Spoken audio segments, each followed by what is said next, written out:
VOCAVERSE. Hello, everybody! My name is Tenn, Byrne, and you're listening to VOCAVERSE on WNYU 89.1 FM. And today I have a very, very special guest that we're going to chat to, and that is one of the developers at AUDIOLOGY, the company behind voice banks such as Henri and June for Synthesizer V. So let's go ahead. Why don't you introduce yourself? So I'm TJ, I'm a developer at Audiology, and I was introduced to the AO team through one of my friends who had a couple scene connections to work on Synthesizer V. A little fun fact about myself is that my production name is heavily inspired by this dark fantasy book series called The Wasteland Chronicles. So herein, I mostly specialize in vocal processing, mixing, and tuning alongside my university work. However, when the chance arises, I do freelance work here and there for different clients, such as mixing or tuning, as a hobby on top of uni. And the way that I got introduced to audiology was just an introduction from my friend. They were like, hey, do you want to try working on Synthesizer V? And I kind of just was like, sure, why not? And I didn't quite anticipate that I would be working with them afterwards, but I did get offered a developer role at AO, and I'm now currently working with this friend on their projects. Oh, that's so real. I do feel like a lot of this community itself is very collaborative. Like, you always have friends bringing you on to different projects and such. So that's very, very much a real way to get involved. And I do wonder, like, have you always been in the music, and what sort of got you started in vocal synths in general? So I've always been into music, I would say, ever since I was young. For me, my personal taste is a lot of pop indie, kind of alt rock, almost a little bit of a lot of different influences, but I do try to explore my music tastes. But on this team, we have a lot of people with multiple different music tastes, from rockheads to people who like hip hop and more, experimental kinds of music. And we try to rotate this in our lineup, and we try to put out characters and voices that reflect this kind of almost varied, like, multiple genres, right? Music labels don't really have one set genre that they're stuck to, but they have multiple artists who work with different genres. And we try to roll that out, and we try to incorporate and engage with that kind of direction. And in terms of vocal synths, I first noticed a lot of producers and a lot of solo artists who would work with Vocaloid program. First one around Vocaloid 2 when it was first released. And eventually I saw that they began becoming their own artists away from Vocaloid, and I thought that was really cool and how that opened a lot of doors. Particularly for me, at least, my first experience was through Utao, and that was mainly, setting up Utao for use, as well as preparing voice banks such as Otoing and creating a lot of different rec lists and different, format types, right? And then that kind of just spiraled and snowballed into me supporting the development team for Synthesizer V. Knowing how diverse your guys' taste in music is, I do wonder, how does the team get inspiration for vocals? So that is a really good question, and because we are inspired by a lot of different vocalists, we kind of have this rotation that we go about. So maybe a team member listens to an artist, or they see an artist that they really like, and for example, they like the tonality, they like the overall vibe of the artist. Basically, we kind of ask, like, hey, wouldn't it be cool if we did this kind of artist or this kind of vocalist on Synthesizer V, even if the style is already associated with a big commercial artist? And then the team will review the vocalists and see if we like them and how we want to go about recreating that kind of vocal, right? And we try to find voice providers that fit and match not only the type of vocal, but also the vibe that this singer gives off. So after all those considerations, we kind of have to see if it's possible to find a vocalist like that. And sometimes it's hard, so we have to approach it from different angles. And currently with that, the latest thing that we're trying is kind of opening an open casting call for one of our projects. And it is very much related to how AO's image and promotion is done. And it's always been this kind of like record, almost indie artist label, right? And we're going out and scouting these artists and we're trying to launch them. We're trying to give them a platform, right? So this kind of vibe of being signed on is what we're going for and what we try to, emulate. We take a lot of special notes from things like 88 Rising and AOMG when constructing this kind of promo style. Although you guys are very, very into music, I do wonder if there are any other hobbies your team has aside from music. Yeah, definitely. I know that all of us are very much into our own games. In recent months, like through production and preparing for releases, some of our team has had to retire from ranked PvP matches or other competitive tournaments relating to those games. And for a long time, we haven't been able to play any game together because of a lot of timing differences, a lot of scheduling differences, work and all other, requirements, things that just happen in life. So we're putting a lot of it on the back burner. However, I'm still looking into a lot of games. Currently, I'm trying to look at, or I am looking at Alien Rogue Incursion and Silent Hill 2 on Steam or PS5. And it's mainly just to fill that, that solo time that I have so that I have something to do that isn't just, strictly work or AO projects or anything that isn't, just a part of life. And another thing is that Luna and I are really big into cuisine and cooking. We bake a lot and we prepare a lot of dishes from our own culture. I know, at least for me recently, cooking has been kind of like a pleasure because of the timing differences. I've just had to, start meal prepping, sorry. And, it just brings me a little bit of happiness just knowing that I get to put a little bit of time into something that I like.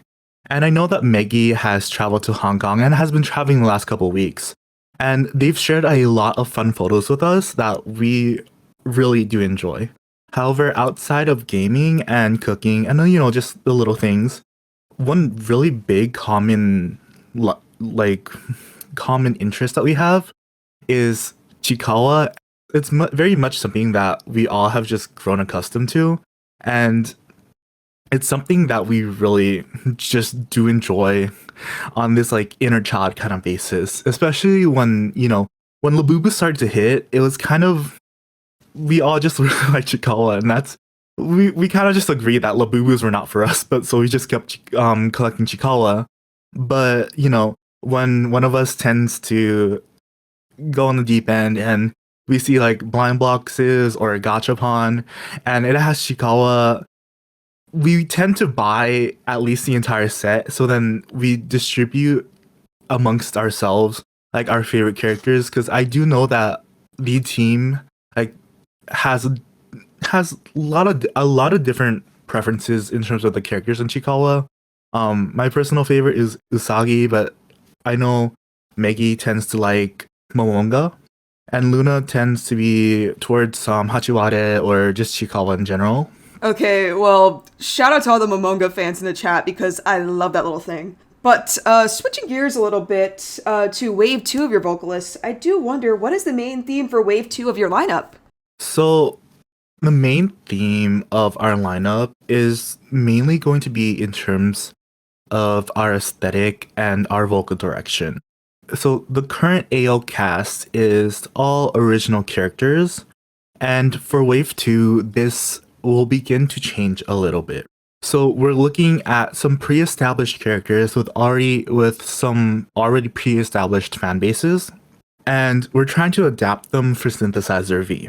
So in this, we have to accommodate for the expectation of what the character has to sound like, what the character should be dressed like, and a whole bunch of other slews of very minor but very important details for us to faithfully but also reintroduce them in a new and more modern light.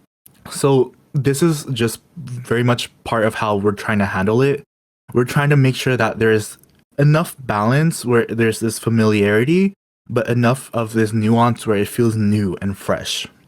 And we will still continue to focus on character vocals and giving what our fans want. And we're looking forward to giving fans this new refresh on their favorite vocals.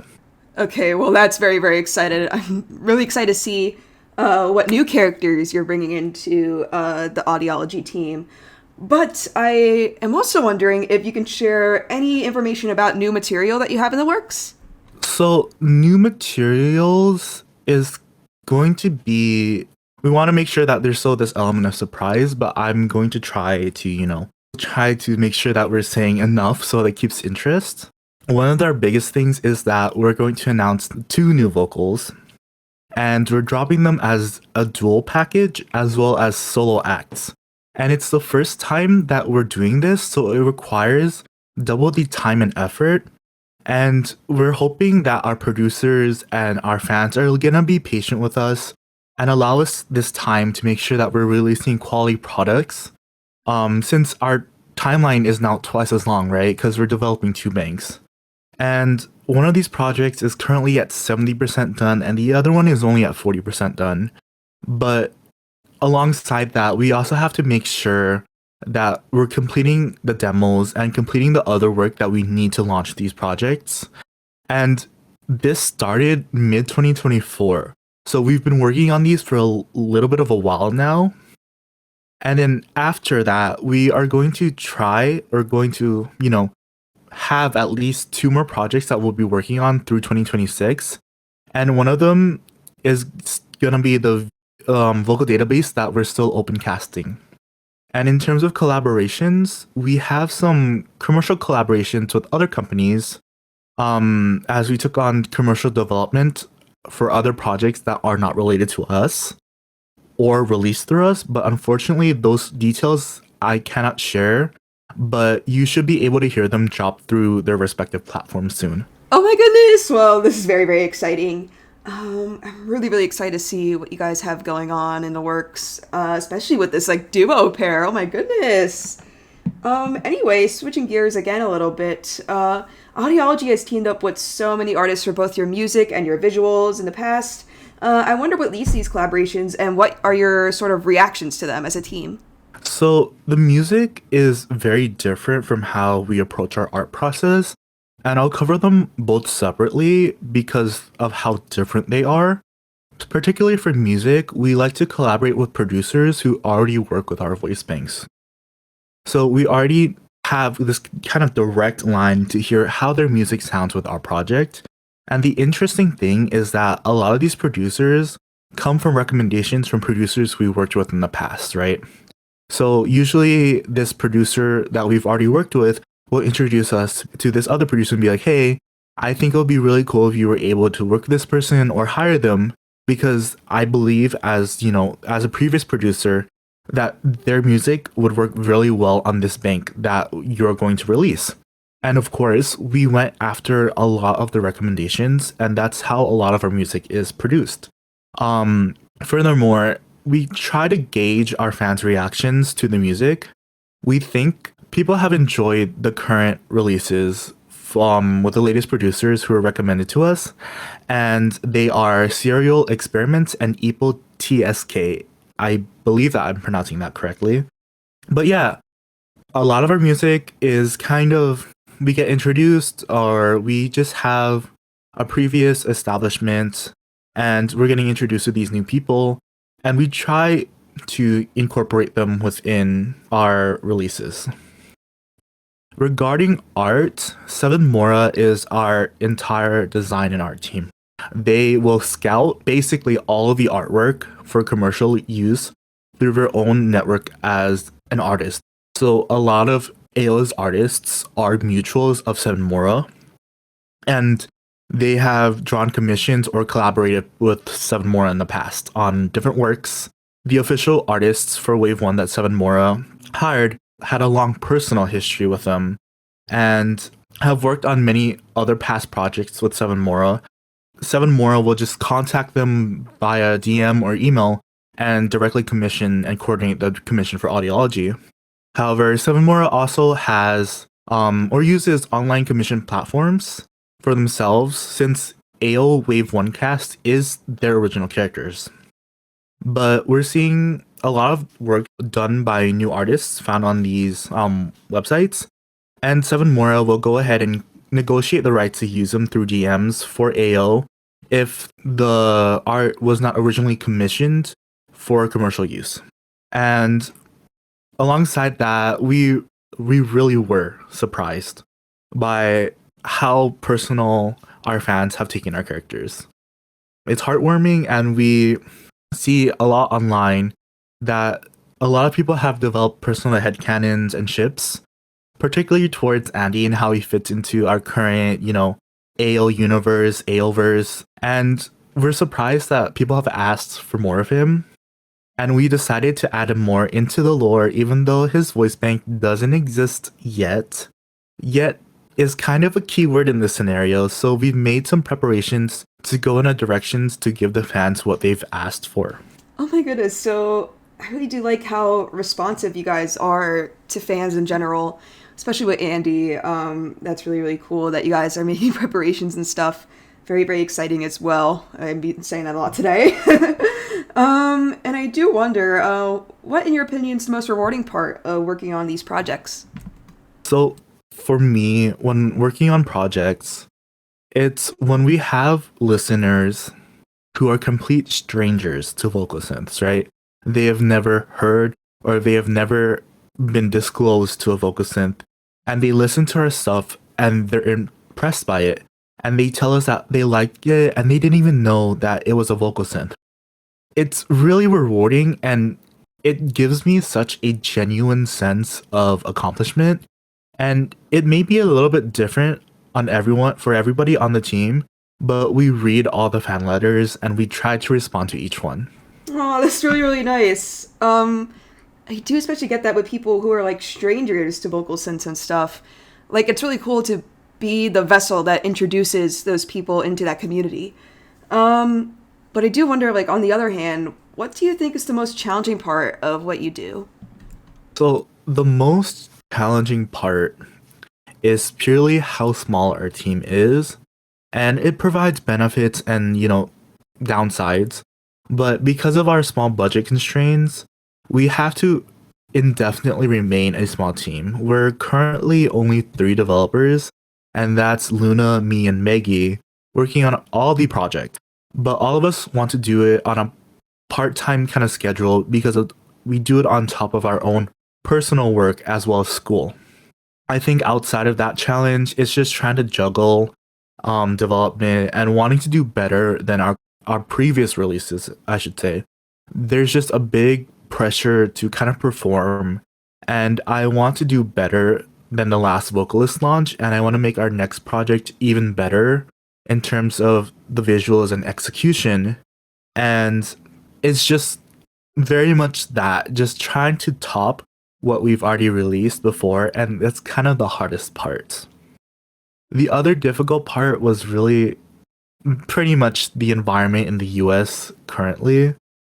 Before it was COVID, which mentally taxed a lot of our team members, and now it's the social situation in the United States. And we're trying not to let it get to us. Even me, it's a bit of a struggle, but I'm not going to lie, it kind of has affected everybody specifically about where things are headed. There's this kind of uncertainty that we just don't know. And especially with politics, censorship, and the tariffs, our team members kind of need a little bit more time because a lot of us do suffer from things like anxiety and mental health issues. And for a while, a lot of us just couldn't deal with it. But we're trying to stay positive, and we're trying to make sure that we make preparations the best that we can, and we're trying to look out for one another, You need that support in trying times. To combat, spiraling downward, I'm not online as much, and I've tried to limit my access to social media. The next stop is VOCAVERSE by Byrne.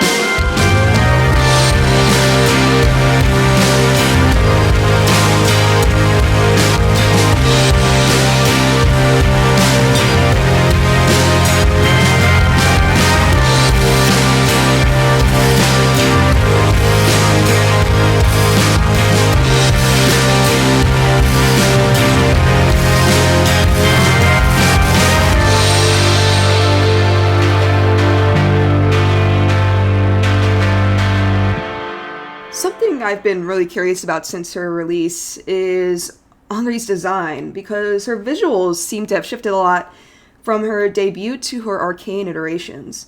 Could you share any reasons for this shift? Oh yeah, definitely. Particularly I try to defer to Seven more about this because they are more familiar with, the beginning of Henri and the art that was initially commissioned, right? So we kind of had to use older visuals that were already pre-established, and that's why we see such a change when we go from debut Henri to Henri Arcane.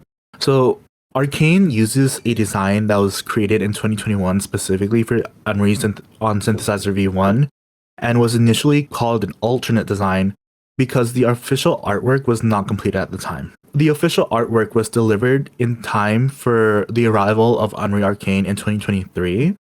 With the new Redux design, it also debuted sometime around Arcane's rollout as an alternate. And this was also completed after Henri Arcane had already released on SV1. So there was kind of a big timing lag that prevented it from being used like before, but now there's an opportunity for us to use this new design on SV2 as an official artwork in 2025, so that we can set it as the SV2 design.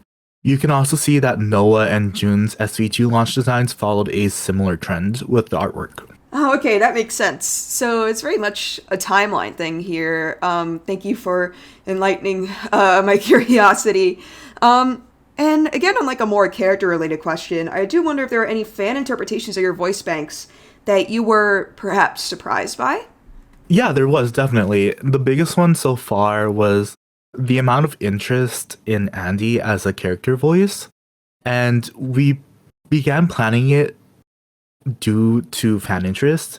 We're frankly really surprised by how many people wanted Andy to be voiced by Henri's VP as well, but they were preoccupied with other projects and declined the offer. So we scouted someone else who was right for Andy. The other interpretations that we really enjoyed seeing were the gender bend artwork of June and Noah, illustrated and posted by one of our fans. They're way better than what we had imagined. It's probably so cool, like, seeing your characters take on, like, a world of their own after you bestow them upon your fan base. So I really do like how you guys respond to that. And it must just be, like, so awesome.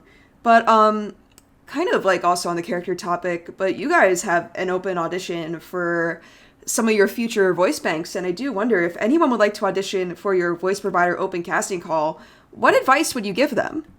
Honestly, the best advice I can give to anybody right now is just give it your best shot. Include your portfolio and just be informed of our deadlines and other information that we're currently putting out.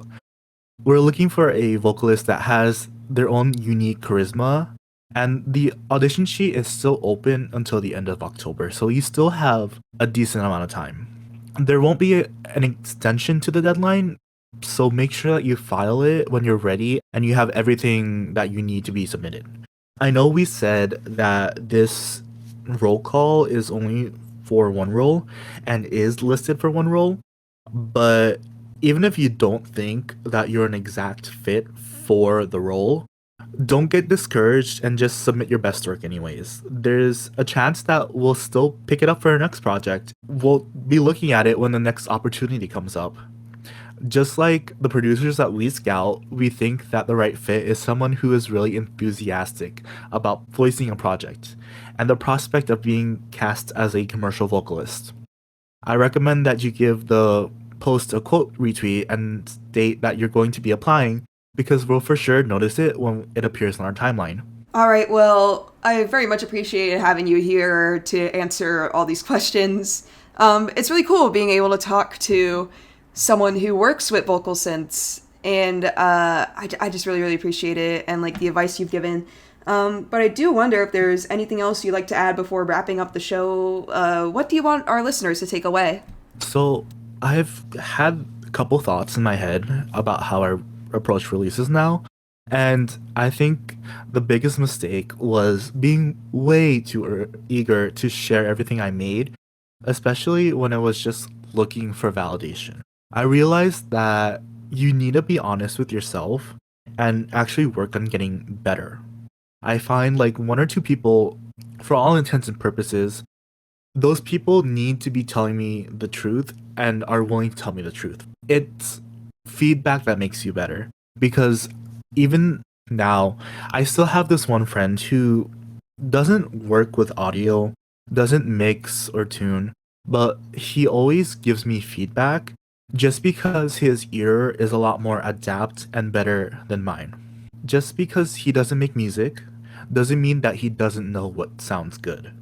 And then the next thing is that you want to keep your music to yourself for longer and actually polish it. Don't immediately try to jump to the upload button and put out everything that you make. Sometimes being picky about it and only releasing the stuff that you're proud of really makes a big difference. And don't bug people, your friends, family, to be constantly listening to your tracks. And I learned that the hard way because people end up getting sick of it really fast and it doesn't make for a good time. Just focus on making good music and let people find it on their own. And I don't know if it's the best approach for everybody, but I think it's one of the most genuine ways that you can grow authentically, and it's still what I do. And I want to say thank you for inviting me on this podcast, and I hope that you had a great time listening, and I hope that you stick around. There's a lot more projects coming from Audiology, and a lot more things coming out soon. If you haven't heard of us yet, please give us a listen. Thank you for taking the time to talk to me.